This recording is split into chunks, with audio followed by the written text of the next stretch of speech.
안녕하세요. 올해 32살 되는 여자입니다. 결혼한 지는 올해 햇수로만 3년 차가 되네요. 대학교 때는 음악 관련된 쪽 전공을 했어요. 레슨실을 빌려서 제가 편한 시간에 강의하는 식으로 일을 하고 있고요. 전공 살리겠다고 처음에는 아르바이트식 과외한다고 시작한 건데 어떤 면에서 보니 직장을 구하는 것보다 시간도 탄력적이게 활용할 수 있다 보니 어느샌가 이게 제 직업처럼 굳어지게 되어버렸네요. 남편은 제가 가르치던 사람 중에 한 명이었고 어쩌다 보니 이렇게 결혼까지 하게 되었어요. 성격 좋으신 시부모님과 가족과 저 사이에서 제 편을 먼저 들어주는 남편. 어떻게 보면 정말 결혼 생활에 있어 완벽하고 남편도 가끔 농담식으로 저한테 시집 잘 온 거라고 웃으댈 때가 있는데 요즘은 정말 어디 가서 말도 하기 힘들 정도로 스트레스를 받고 있어요. 그리고 결혼은 둘이 한 건데 시집은 저만 잘 온 건가요? 반반 결혼했고 결혼할 때 어디 돈 한 푼 받은 것도 없는데 요즘 스트레스 받을 때마다 남편이 그런 식으로 웃으대던 거 생각하면 괘씸해서 더 화가 나네요. 완벽까진 아니지만 아무 걱정이 없어 보이는 결혼 생활이었지만 결혼 전부터 문제가 하나 있었어요. 정말 더할 나위 없이 다 좋았지만 신우 자리가 조금 별로였습니다. 그때는 시부모님도 신우와 저 사이에서 제 편을 들어주셨고 남편은 처음부터 제 편을 들어줬어요. 내 편이 이렇게 많은데 제가 결혼해서 신우랑 살 것도 아니고 신우 때문에 제 인생이 꼬여버릴 거라고는 생각조차 하지 못했었거든요. 신우는 저보다 한 살 아래인 남편과 연년생으로 따지고 보면 저랑은 나이가 같습니다. 처음 시부모님께 인사드리러 갔을 적에 남편은 이미 저한테 지 누나가 제정신이 아니니 조심하라고 경고 아닌 경고를 해주더라고요. 누나가 성격이 좀 유별나서 그러니 저한테 시비를 걸 수 있다고요. 제가 사람 가르쳐주는 일 오랫동안 해오면서 저도 여러 사람 만나봤고 그중에 진상들도 참 많았거든요. 그래서 솔직히 정신 나간 사람들 상대하는 게 무섭지는 않았어요. 걸어오는 싸움도 피하는 타입이 아닌데 남편 말에 신우가 성격이 이상한 건 시부모님도 알고 계시니? 괜히 신우랑 싸워서 시부모님 입장 난처하게 하지 말고 저보고 참아달라고 사정사정 하는데 저보고만 참으라고 하니 서운했는데 실제로 신우를 만나니 그렇게 말한 이유가 이해가 갔습니다. 정말 제가 본 사람 중에 으뜸이라고 해도 될 정도로 진상이었어요. 이미 제가 문을 열고 시댁에 들어온 순간부터 어디 한번 걸려만 봐라 하는 눈빛으로 쳐다보고 있었습니다. 결혼 전부터 남편과 저는 애초에 양가 도움 없이 우리끼리 결혼을 하자고 이야기가 된 상태였어요. 양가 부모님 모두 노후 대비가 끝나 있던 상황이지만 당장 목돈을 마련하기에는 여유자금이 부족한 공통점이 있었거든요. 뭘 더 해주신다면 감사히 받을 생각이었고 친정에서도 시댁보다 더 해주면 더 해줬지. 절대 모자라게 하지는 않으실 거라고 하셨기 때문에 엄청난 걸 바라거나 하지는 않았습니다. 대화 중 화제가 자연스럽게 결혼 후에 살게 될 집에 대한 이야기로 넘어갔어요. 시부모님이 경기도 외곽의 노후 대책으로 사놓은 아파트가 있는데 워낙 외진 곳이라서 재미도 못 보고 있다고 그 집에 신혼집을 차리라고 하기에도 출퇴근하기 영 그런 지역이다 보니 그 말도 못하겠다고 하십니다. 마음은 이만큼 해주고 싶은데 못 해주신다는 말을 돌려서 하시는 거라 단번에 이해를 했어요. 애초에 남편과는 그렇게 하기로 정했기에 서운하거나 하는 마음 따위는 들지도 않았습니다. 그런 말이 기분 나쁠 거 하나 없이 차라리 솔직하게 말해주신 게 감사할 지경이었죠. 저희도 애초에 양가 도움 없이 하려고 했다는 대답을 드리려던 찰나에 신우가 입을 열었습니다. 가족의 일원이니 발언권이 아예 없다고 하기는 조금 그렇지만 분명 신우가 끼어들 자리가 아닌데 입을 여니 살짝 의아했어요. 그런데 신우 입에서 나오는 말을 들으니 어이가 없는 걸 떠나 어처구니가 없더군요. 남편과 저를 쟤네들이라고 동시에 싸잡아서 낮춰 부르고는 시부모님 앞에서 어디 동네 유치원생도 안 부릴 땡깡을 부리기 시작했어요.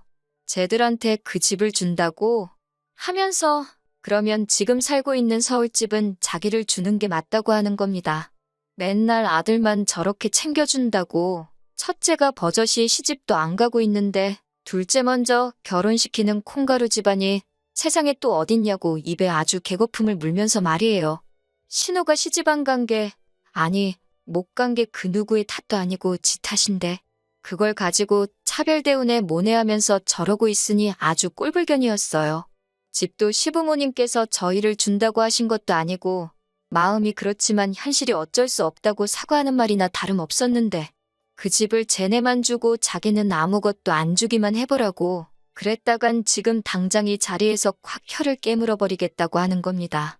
자기 죽는 꼴 보고 싶지 않으면 알아서 잘하라며요. 신우가 난리법석 떠는 꼴을 보고 있으니 남편이 저한테 미리 경고한 게 무슨 말인지 딱 알겠더라고요.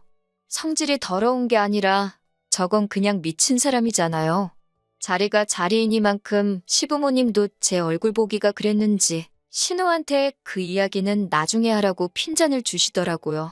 그런데 신우는 오히려 그 말에 폭발을 해서 꽥꽥 비명을 지르면서 바닥에 대굴대굴 굴러다니기 시작했어요.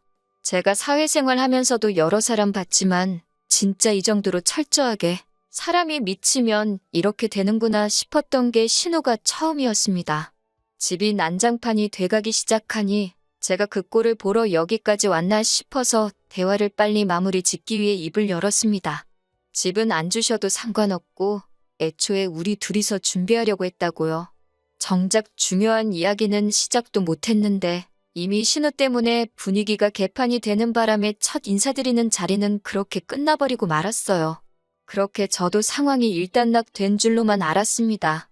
그런데 그 다음 날 제 번호는 어떻게 알아낸 건지 처음 보는 번호로 전화가 왔길래 받아보니 신우더라고요.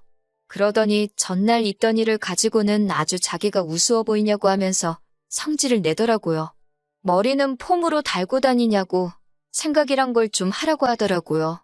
제가 누굴 우습게 봤냐고 하니 제가 시부모님이 집을 준다는 말에도 사양을 하면서 자기들은 세상 둘도 없는 효자가 되고 자기는 부모 재산 노리는 불효자로 만들었다는 겁니다. 그건 누가 봐도 제가 그렇게 만든 게 아니고 현실이 그렇지 않느냐고 비아냥댔지요. 말이야, 손이 신우지. 나이도 저랑 같고 남편의 누나만 아니면 그냥 제 또래의 여자잖아요? 예의는 신우가 없는 건데 어깃장을 부리니 저도 인내심에 슬슬 한계가 오더라고요.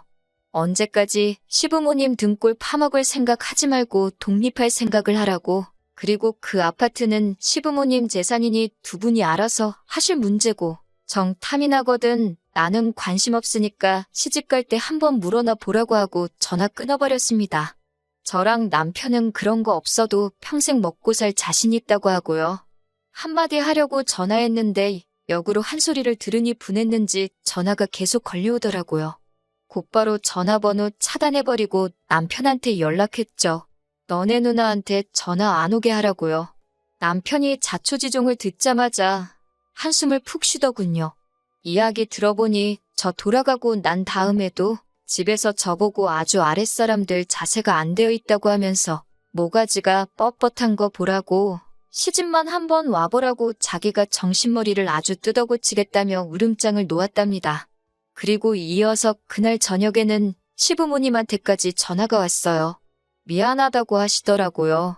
신우가 옛날부터 욕심이 그렇게 많았고 자기가 잘 따라오지 못하고 동생이 잘 아는 걸 가지고 자기 탓을 안 하고 시부모님이 동생만 편애한다는 식으로 받아들였다네요. 신우한테 투자를 더하면 더했지 절대로 덜 한 적 없다고 하시는데 제가 못해놓고 왜 그러는지 모르겠다고 하시면서요. 잘 풀린 동생을 보니 자격지심에 질투를 하는 거라고 저보고 이해를 해달라고 하더라고요.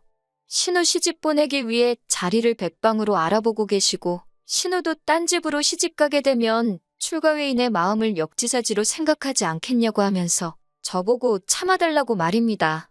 저대로 시집 보내면 일주일도 안 돼서 반품당할 거라는 말이 목끝까지 차올랐지만 그냥 있었네요. 신우가 저러는 걸 제가 참아야 할 이유는 없었지만 직접 전화하셔서 사과까지 하셨는데 그렇게 하겠다 했습니다. 하지만 한편으로는 신우가 저렇게 된 게 뭐든지 오냐오냐 해주고 넘어가준 시부모님 탓이 가장 크지 않을까 생각했어요. 반대로 남편도 시부모님도 신우가 저러는 게 억지인 거 알고 제 기분을 헤아려 주려고 노력하시니? 말만 저렇게 하고 아무 힘도 없는 신우 때문에 제가 결혼까지 포기할 이유는 없다고 생각했습니다. 어차피 결혼하면 남편이랑 살지 신우랑 사는 게 아니니까요. 나중에 알았는데 신우가 또 우리들 결혼시키면 혀를 깨물겠네 어쩌네 하면서 또 난리를 쳤나 봅니다. 이쯤 되니 신우가 죽겠다 하는 게 실제로 행동에 옮길 자신은 없고 그렇게 하면 시부모님이 한 수 접어주고 지가 원하는 대로 해주니 일이 안 풀리면 버릇처럼 쓰는 말이라는 걸 알게 되었어요. 신우는 제가 예상한 대로 저희 결혼 생활에 아무런 문제가 되지도 않았습니다. 오히려 저희가 시부모님께 용돈을 드리면 시부모님이 저희 가고 나서 그 돈을 신우 쓰라고 주셨던 것 같아요. 그러니까 저희가 시댁에 찾아오는 게 싫어도 반대도 못하고 끙끙대고만 있었겠죠. 제가 힘들게 번 돈 신우 좋으라고 계속 드리기는 싫으니 이 사실을 알고 난 다음부터는 돈이 아니라 선물로 가져다 드렸네요. 그래도 염치는 조금 남아있는지 제가 선물 싸올 때마다 얼굴 표정이 썩어가지고는 아무 말도 못하고 발을 동동 구르는 꼴을 보는 재미가 참 쏠쏠했습니다.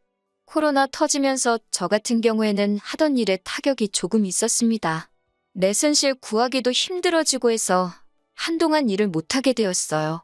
원래는 자녀 계획이 결혼하자마자 최대한 빠르게였는데 직구하는데 저금을 많이 사용했다 보니 1년에서 2년 정도는 더 모아놓고 아이를 갖는 게 더 좋겠다는 생각이 들었습니다. 좋을 거 하나 없는 나날이 계속되었는데 그나마 환영할 만한 소식이 하나 들려왔으니 그게 바로 신우의 결혼 소식이었습니다. 신우가 난데없이 결혼할 사람을 데리고 온다고 하여 저희도 부랴부랴 시댁으로 향했습니다. 그런데 분위기가 영 좋지가 않더라고요. 시부모님 앞에 웬 남자가 납작 엎드려 있고 그 인자하신 시부모님마저도 이 상황을 뭐라고 해야 할지 모르겠는지 고개를 돌려 애써 상황을 외면하려 하셨어요. 상황 파악을 하고 나니 시부모님 심정이 이해가 가더라고요. 결혼한다고 데리고 온 남자가 이제 막 군대 다녀온 22살짜리 대학생이었으니 말입니다. 아무리 사랑의 나이도 국경도 없다지만 이건 좀 아니다 싶었어요. 남자 쪽에서는 신우의 뭘 보고 저렇게 결혼을 하려고 무릎까지 꿇었나 싶었는데 알고 보니 속도 위반이었네요. 어린 나이에 그래도 책임져 보겠다고 저러고 있는 게 장하기는 했는데 솔직히 모아놓은 거 하나 없이 평생을 백수로 살아온 신우에 이제 막 군대 다녀온 22살짜리 애송이가 결혼해서 얼마나 행복하게 잘 살겠어요? 그렇다고 양쪽 집이 평생 일 안 해도 놀고 먹을 수 있을 만큼 부잣집도 아닌데 말이죠. 시부모님도 신우 결혼해서 독립시키는 게 평생의 소원이라고 하셨는데 절대로 이런 식의 결혼은 아니었을 거예요. 그래도 신우가 죽어도 이 남자랑 결혼을 하겠다고 하니 자식에게는 부모 없다고 신우가 행복하다면 그걸로 된 거라고 결혼을 위해 지원을 아끼지 않기로 결심을 하셨답니다. 남자 쪽에서 시부모님이 결혼을 포기하게 만들려고 내건 어이없는 조건들도 시부모님이 살고 계신 집을 신우한테 주면서까지 전부 다 맞춰주려 애를 쓰셨어요. 덕분에 시부모님은 강제로 노후 대비책인 경기도 집으로 이사를 나가게 되셨죠. 아직 아버님이 일을 하고 계셔서 거기서 서울까지 출퇴근하셔야 하는데 왕복으로 3시간씩 걸린다니 제가 다 마음이 안 좋더라고요. 그만큼 이 결혼을 하고 싶어 하는 건 온 세상의 신우 단 한 명뿐이었을 거예요. 아무리 좋은 게 좋은 거라지만 더 늦어버리면 돌이킬 수도 없으니 잘 생각하라고 말했죠. 저는 진심 어린 조언이었는데 신우는 저보고 자기가 시부모님 서울집을 받게 되니 그게 배 아파서 그러냐고 비아냥대더군요. 그래서 그냥 말을 말자 싶었습니다. 신우는 신우 인생이 있고 나는 내 인생이 있으니 나만 잘 살면 된다고 생각했어요. 신우가 집이 생기니까 세탁기는 어딨게 좋네. 에어컨은 어딨게 좋네. 남편한테 쉴 틈 없이 연락을 하더라고요. 남편도 누나가 결혼하니 뭐 하나 해야 하는 거 아니냐 제 눈치를 보길래 제가 남편 보는 앞에서 나무로 된 빨래판이랑 선풍기 하나 사서 보내줬습니다. 신우한테 이 이상 해주면 그냥 신우랑 살라고요. 신우도 그 물건들 받고 나서 장난하냐고 하면서 저한테 전화를 해서 성을 부렸는데 그때 저랑 대판 싸우고 연 끊고 지내겠다 해서 저도 그러자 했습니다. 저희는 손해볼 게 하나도 없으니까요. 아무튼 없는 형편에 시부모님이 이리 끌고 저리 끌고 해서 남자 쪽 집안 요구를 다 맞춰줬다고 합니다. 그러다 지푸라기라도 잡는 심정으로 신우한테 친자검사 의뢰를 요구했다나 봐요. 신우도 꼴릴 게 없는지 아주 당당하게 응했는데 세상에, 검사 결과 그 남자가 아이 아빠가 아니라는 결과가 나왔습니다. 그날로 결혼이 파토나 버린 건 두말할 것도 없고 집도 아주 난리가 났더라나 봐요. 신우가 그때쯤 만난 남자가 한두 명이 아니었나 봅니다. 그 중에서 제일 잘난 놈을 골라 그 남자를 아이 아빠로 하기로 결정을 했나 봐요. 당연히 그 당시 만난 남자들이 헤아릴 수가 없으니 졸지의 애 아빠는 누군지도 모르는 상황이 돼버린 겁니다. 그리고 제가 걱정한 대로 돌이키기엔 너무 늦어버린 거예요. 그렇게 신우는 엄마가 되었고요. 직장도 없고 뭣도 없는 신우가 혼자 어떻게 애를 키우겠나요? 시부모님께서 다시 합가를 하자 제안하셨답니다.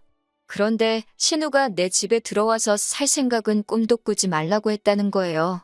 시부모님이 평생을 바쳐 만든 집에 자기가 들어와 혼자 살고 있다고 그걸 내 집이라고 우기는 신우도 웃기고, 신우 눈치 보면서 자기 집에 돌아가지도 못하고 계신 시부모님도 웃겼습니다. 아직 명의 변경도 안 했는데 왜 신우 눈치를 그렇게 보시는 건지 도무지 이해가 되지 않았어요. 시부모님은 어떻게든 신우를 도와줄 생각을 하다가 뾰족한 수가 없으니 저에게 연락을 해오신 겁니다. 그런데 시어머니의 상상도 못한 발언에 정말 경악을 금치 못했네요. 신우랑 손주가 걱정돼서 잠도 못 주무시겠다고요. 신우 본인이 도움을 거절하니 어떻게 할 수도 없는데 어차피 아직 그 집이 시부모님 명의로 되어 있으니 그 집을 팔아서 저희 집 근처에다가 신우가 살 집을 구해주고 싶으시답니다.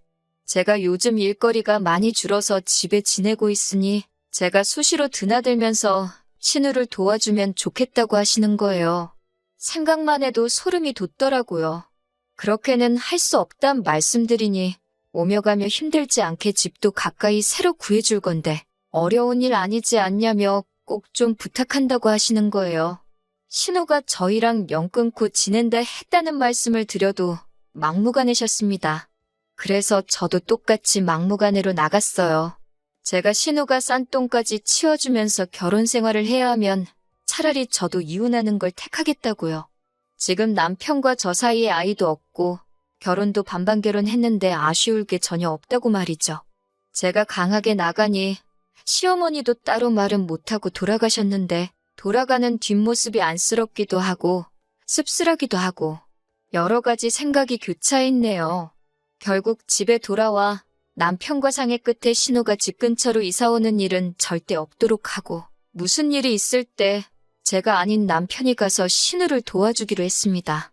결과적으로 제가 할 일은 하나도 없지만 도의적으로는 남편이 퇴근하기 전 시간에 신우가 도움이 필요하거나 무슨 일이 생긴다면 제가 가게 되어버린 거죠. 남편도 그 계산에 저러자고 한 것 같아요. 이제 와선 시부모님이나 남편이 내 편이라 생각했던 제가 너무나 어리석게 느껴지네요. 팔은 결국 안으로 굽을 수밖에 없는가 봅니다. 답답해서 이렇게 한번 사연 남겨봤어요. 사연 보내드린 지 반년 만에 이렇게 다시 찾게 되었네요. 정신 못 차린 신우 때문에 온 가족이 피해보던 사연을 보냈던 사람이에요. 신우가 독립을 하게 되면서 시부모님께서 신우한테 생활비를 주신다고 하셨어요. 오지랖이기는 하지만 제가 그건 좀 아닌 것 같다고 말씀드렸네요.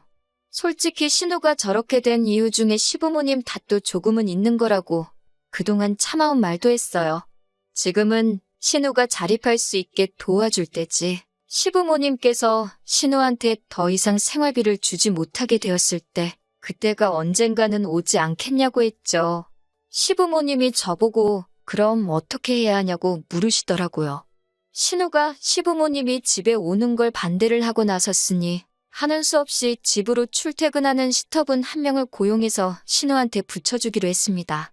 신우는 대신 일자리를 구해서 출근을 하는 방식으로요. 일을 안 하면 당연히 시터도 구해주지 않을 것이고 일체의 생활비 지원도 없을 거라고 했어요.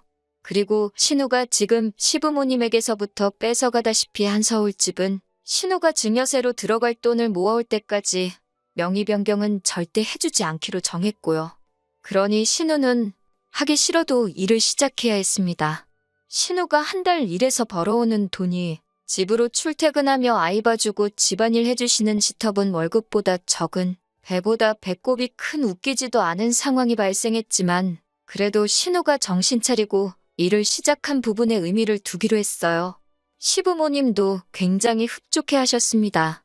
실제로 제가 후기를 보내기까지 정말 신우는 열심히 사는 것처럼 보였어요. 그런데 얼마 전에 기어이 일이 터지고 말았네요. 아이 돌봐주시는 분이 사색이 되어서 시부모님이면 남편한테며 연락을 했다고 하더라고요. 보통 신우가 출근하기 전에 그분이 집에 도착하시는데 아이만 혼자 있고 신우는 없더래요.